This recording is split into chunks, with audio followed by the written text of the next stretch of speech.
It's time for Alamogordo Town News on Crazy Radio. I'm Anthony Lucero. When it comes to news on 95.1 FM, weather always comes first. Tropical storm Francine in the western Gulf of Mexico continues to strengthen and track northward. Heavy to excessive rainfall and flash flooding, as well as life-threatening storm surges, teamed up with strong winds, are expected along the Texas and Louisiana coasts today through the middle of the week. Landfall is expected along the Louisiana coast tomorrow. Closer to home, quiet weather will persist through much of the work week, as mostly dry conditions and gradual warming of temperatures are expected. Area-wide rain chances have a chance to return by Friday and into the weekend. We'll have another look at the weather following this news. Alamogordo Technology Solutions were permitted to re-enter the store from which they were evicted on Friday, seemingly to collect all of the contents. Alamogordo Town News on Crazy Radio has learned Pena needed an extra nudge by the Sheriff's Department in order to vacate the premises following the agreed deadline at 2 p.m. It appears that all contents, which would mean customer property if I am correct, were taken to a storage facility in Alamogordo. A wildfire broke out yesterday afternoon near Bent. Local author Dr. Becca Michael was a witness to the blaze. I saw a pretty sizable fire. It was on the right side if you're headed towards Tularosa at the 343 mile marker. It was pretty close to the road. It looked like it was trying to cross over. There was one fire, small car there, and the tanker and the pumper did come. This was between 2 and 2:20 when I was traveling on Highway 70 on the way back from Ruidoso Downs to Tularosa. At last check, which was 6:30 p.m., I called the Tularosa Basin Dispatch Authority and was told that the fire was still ongoing at that time. No word on cause yet. The City of Alamogordo Utility Maintenance will be installing water valves on the 1800 block of North Scenic today. Between the hours of 8 and 2, water service will be temporarily disrupted for the area. The northeast entrance to the Sergeant Willie Estrada Memorial Civic Center will be temporarily closed tomorrow from 9 until 11 due to this week's Loaves and Fishes Incorporated Commodity Supplemental Food Program distribution. For the food distribution line, or for access to the Civic Center facility, please enter the parking lot from the Southwest Florida Avenue entrance. Staff will be present to assist in moving the lines of vehicles through the distribution. Thursday, the Alamogordo Senior Center is hosting Health Fair 2024. I spoke with Gloria. We're going to have over 40 vendors. We're going to have Albertsons Pharmacy giving out the flu shots and the COVID-19 shots. We're going to have over 40 vendors, like I said, and they're going to be giving out information like what Medicare you should be doing, different doctors here in town that'll be doing hearing. We have Desert Dawn people coming in and doing the water. We have a variety of different vendors coming in. That's from 9 to 1. And then at 1 o'clock, there's another event as well. We're also going to have another presentation on pig butchering. It's called pig butchering, and I know it's kind of deceiving, but it's going to be a presenter, and he's going to be talking about people who are trying to scam the seniors, and that's going to be from 1 to 2. That's this Saturday. See the Alamo Senior Center Facebook page for details. Kitty City will be at the mall this Saturday along with Animal Control. Come to the White Sands Mall Saturday from 10 a.m. to 4 p.m. Kitty City and Alamogordo Animal Control will have both cats and dogs available for adoption. Kathy Denton from Kitty City. The Kitty City, New Mexico Facebook page has details. The website has profiles of available cats. The 29th Annual Youth Fishing Day has been scheduled for September 28th at Grindstone. The Lincoln National Forest Facebook page has details. White Sands National Park proposes changes to amenity fees for enhanced visitor services, which includes ranger-guided hikes and the addition of an evening program. Proposed changes to the amenity fees would be implemented in summer of 2025. Your comments may be submitted through the NPS Planning, Environment, and Public Comment website, parkplanning.nps.gov. Written comments submitted by U.S. mail can be sent to Superintendent, White Sands National Park, P.O. Box 1086, Holloman Air Force Base, 88330. The rate proposals can be seen on the website. Great news from Animal Village NM. You can once again get your dog or cat spayed or neutered for just $65. Sonny Aris told us all about it. In Otero County, that is Paw in Hand on Cuba near Albertsons. In Lincoln County, that is Ruidoso Animal Clinic. The vet will schedule your surgery for you after you have the paperwork from Animal Village NM. Then you'll get your pet spayed or neutered for just $65 instead of hundreds of dollars. AnimalVillageNM.org for details.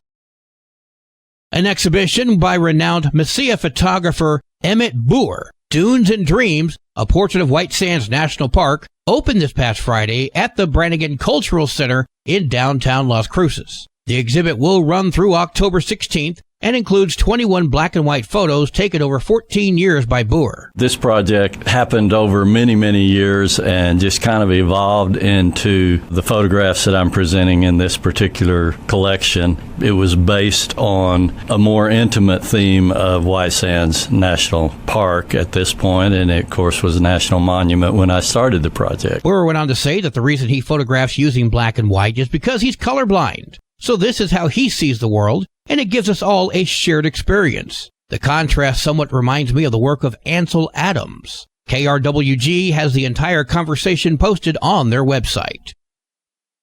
Well, today is Tuesday. Let's get an introspection with our good friend, Pastor Johnny Walker.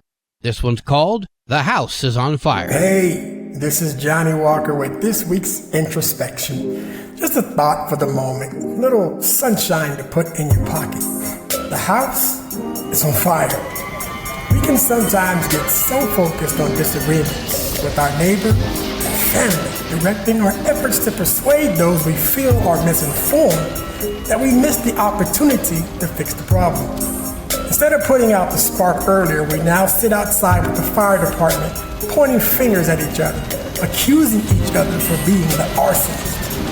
We need to stop and realize that if we remain focused on finding fault, we will risk sacrificing the house and everything that we value that remains inside.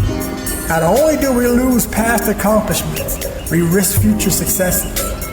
Let's put aside our issues with one another. Let's work on a solution and let God work out the differences. Y'all be blessed, and I hope to see you again on next Tuesday here on Crazy Radio. Y'all be blessed. This introspection from Johnny Walker was sponsored by Welcome Home Realtors. News from around the state in just a moment. This is Alamogordo Town News on Crazy Radio. I'm Anthony Lucero. Local news from local perspectives, from local voices. AlamogordoTownNews.org. Local sports, local events, and local happenings and more. Nonprofit owned and operated by Second Life Media. We are Otero County. AlamogordoTownNews.org. Heard daily on Crazy KALH Radio 95.1. Directory Plus is the right size book. It's the book if you need a phone book. That's what just one person has to say about Directory Plus. With its red cover, features, colorful yellow pages, and lots more, it's no wonder people all over use Directory Plus. It has so much more information. You can cross-check phone numbers or addresses or pretty much anything.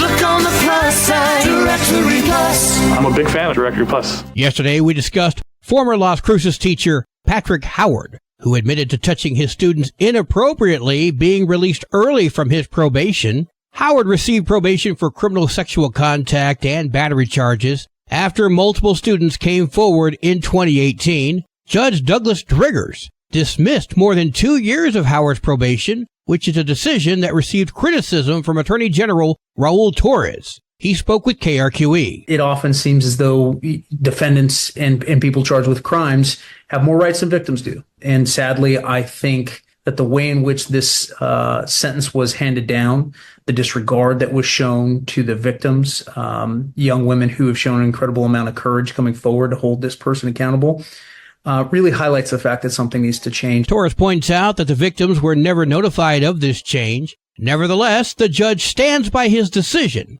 stating that Howard was eligible to be released early from his probation. And since Howard received a conditional discharge, he does not have to register as a sex offender.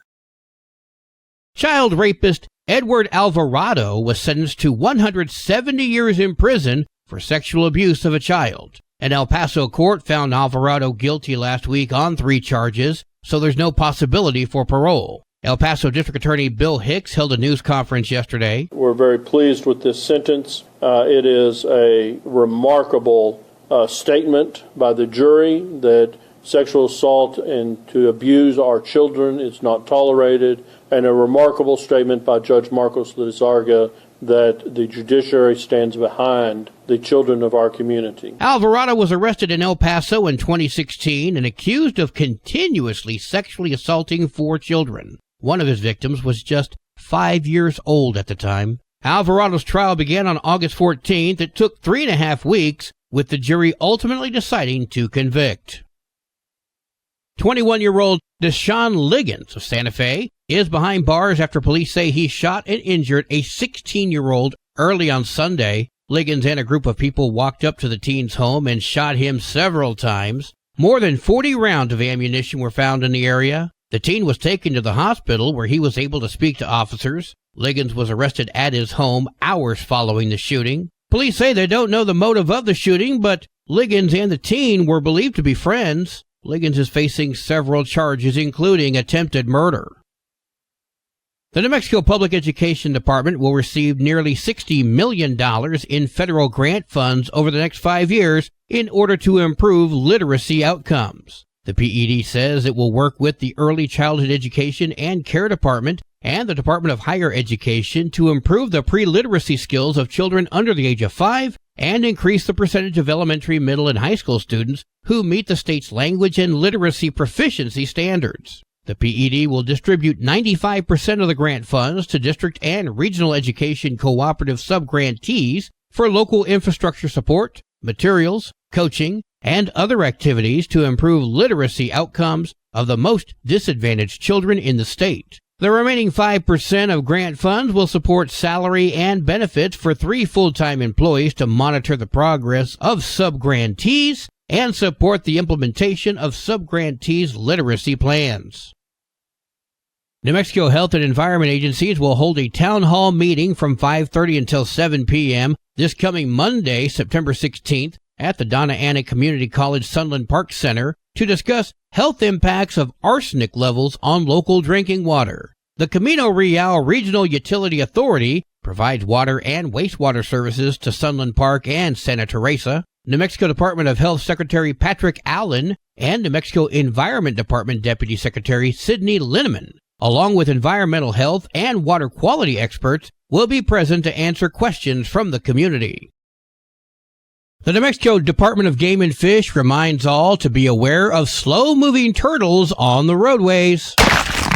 The department said desert box turtles can be found coming out of hibernation and becoming more active during rainy conditions. They said the turtles cross the road looking for new habitats and nest building. The department says if you see one on the road, please stop and help it get to the other side, but do not take these turtles home, as it is illegal to collect and sell wild turtles. Sports and weather are coming up next. This is Alamogordo Town News on Crazy Radio. I'm Anthony Lucero. They are role models and educators. Their work requires a great deal of time and energy for very little pay. Who are these unsung heroes? Thanks, Coach. Thanks, Coach. The simple truth about education-based athletics in New Mexico is this. Without a committed team of coaches and administrators, they just wouldn't be possible. School sports, they bring out the best in all of us. This message presented by the New Mexico Activities Association and the New Mexico Athletic Directors Association. There are 59 matches for New Mexico volleyball today, including Mesilla Valley Christian at Hatch. Capitan heads to Dexter, Reynosa at Hot Springs, and Mescalero comes to Tularosa. Wow. Go, Lady Cats! Your Crazy Radio spot on weather forecast for the Tularosa Basin today calls for sunny skies, mostly clear tonight, sunny tomorrow. Your high today in the basin, 88, low tonight of 64, high tomorrow, 90 degrees. In Cloudcroft, partly sunny skies today, mostly clear tonight, sunny tomorrow. Your high today in Cloudcroft, 67, low tonight of 47, high tomorrow, 69 degrees. Local breaking news can be found on our website, alamogordotownnews.org, and learn more about Crazy Radio by visiting kalhradio.org. Also, be sure to check out the Crazy KALH Radio YouTube channel. That's where we post our daily newscasts, complete interviews, and other information which concerns everyone in the Tularosa Basin. Be sure to give this video a like and subscribe to our channel if you've not done so already. That way you too can remain informed of the goings-on in the Tularosa Basin. And that concludes this Tuesday edition of Alamogordo Town News on Crazy Radio. I'm Anthony Lucero.